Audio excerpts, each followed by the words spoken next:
Cap technology IT pack है जिस पर नजर होनी चाहिए, लेकिन बैंक तो हमने बड़ा एक्शन देखा, अच्छी मजबूती के बीच बैंक्स फाइनेंशियल्स में कामकाज भी देखने को मिला। शर्मिला, आपसे जानना चाहेंगे इस वक्त कैसे देख रहे हैं बैंक्स ऑफ फाइनेंशियल्स को? आप बैंक ऑफ बड़ौदा के नतीजे भी आने वाले और पिछले दिनों में जो बैंक्स के नंबर्स आए उसमें credit growth scenarios, deposit growth, net interest income और साथ ही लगातार एनपीएस का घटना है जो कि बैंक्स के लिए काफी ज्यादा फायदेमंद देखने को मिला है। बैंक ऑफ बड़ौदा को भी देखें और बैंक्स फाइनेंशियल्स में बड़ी दिग्गज बैंक्स और साथ ही छोटी मझौली बैंक्स पर भी आपका outlook. Yes sir, I think ये जैसे कि आपने कहा कि रिजल्ट सीजन काफी अच्छा रहा है बैंक के लिए और दिस इज इम्पोर्टेंट क्योंकि मुझे लगता है जनवरी फरवरी में ये एक फीलिंग आ रहा था कि यहाँ बैंकिंग के नंबर्स अब पीक आउट हो गए और यहाँ से इम्प्रूवमेंट आना मुश्किल है, क्योंकि काफी अच्छे आ रहे थे नंबर्स बैंक्स के पिछले 2-3 क्वार्टर से। तो वेरी ऑनेस्टली ये अगर आप अर्निंग सीजन में मुझे दो सेक्टर्स पर मेरी नजर थी, एक आईटी थी, एक आईटी और एक banking, and for different reasons. और बैंकिंग जैसे कि आपने कहा कि काफी अच्छा डिलीवर किया है, उसके साथ साथ आई थिंक एनबीएफसीज भी डिलीवर कर रहे हैं, क्योंकि जिस तरह से एक इंडिकेशन आया कि यहाँ से शायद रेट हाइक्स आगे नहीं होंगी और उससे काफी हमने एनबीएफसीज में भी बढ़त देखी है। But coming to stocks I think among the smaller banks I like IDFC first bank. मुझे लगता है कि इनके नतीजे भी अच्छे आए और जिस तरह का उनका ग्रोथ रहा है और यहाँ से भी आगे चलकर मुझे लगता है कि काफी अपसाइड है आईडीएफसी फर्स्ट में।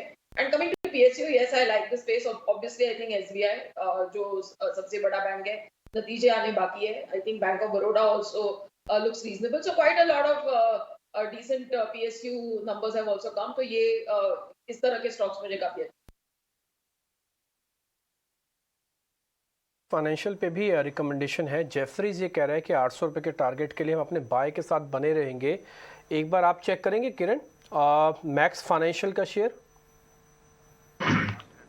सो एक्सपोनेंशियल की चार्ट की अगर हम बात करें डेली चार्ट पे, जिस तरह से स्टॉक में हम एक देख रहे हैं कि ओवरऑल एक कंसोलिडेशन पैटर्न ब्रेकआउट हमें देखने को मिल रहा है। स्टॉक में 20-50 डेज मूविंग एवरेज के ऊपर ट्रेड कर रहा है और रिसेंटली जिस तरह से वॉल्यूम हम देख रहे हैं, जब स्टॉक ने high top high bottom pattern start की थी, सो एवरेज वॉल्यूम उसके जो हो रहे थे वो 20 डेज एवरेज वॉल्यूम से ऊपर हो रहे, तो कहीं ना कहीं लग रहा है कि एक शॉर्ट टर्म बॉटम बन चुका है स्टॉक के अंदर। अब 640 का लेवल जो है वो एज अ स्टॉप लॉस हम मेंटेन करेंगे। कोई भी डिप आता है करंट मार्केट प्राइस से आप लॉन्ग करके जाइए। जब तक 650 का लेवल होल्ड है, there are very good chances कि हम ऊपर में 730 750 तक की रैली देख सकते हैं। तो मैक्स फाइनेंशियल डेफिनेटली हम लॉन्ग करके जाएंगे 640 के स्टॉप लॉस के साथ।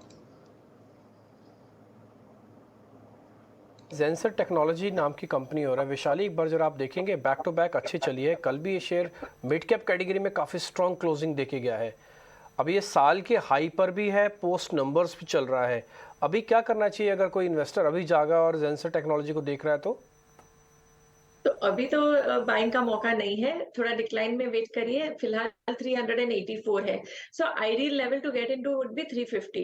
सो अग्रेसिव ट्रेडर्स है तो ऑफ कोर्स ले सकते हैं, बिकॉज मैं लॉन्ग टर्म चार्ट देख रही हूँ एंड इन ऑल लाइकलीहुड ये स्टॉक जिस तरह पैटर्न बन रही है, आई थिंक 450 500 तक भी दोबारा जा सकता है।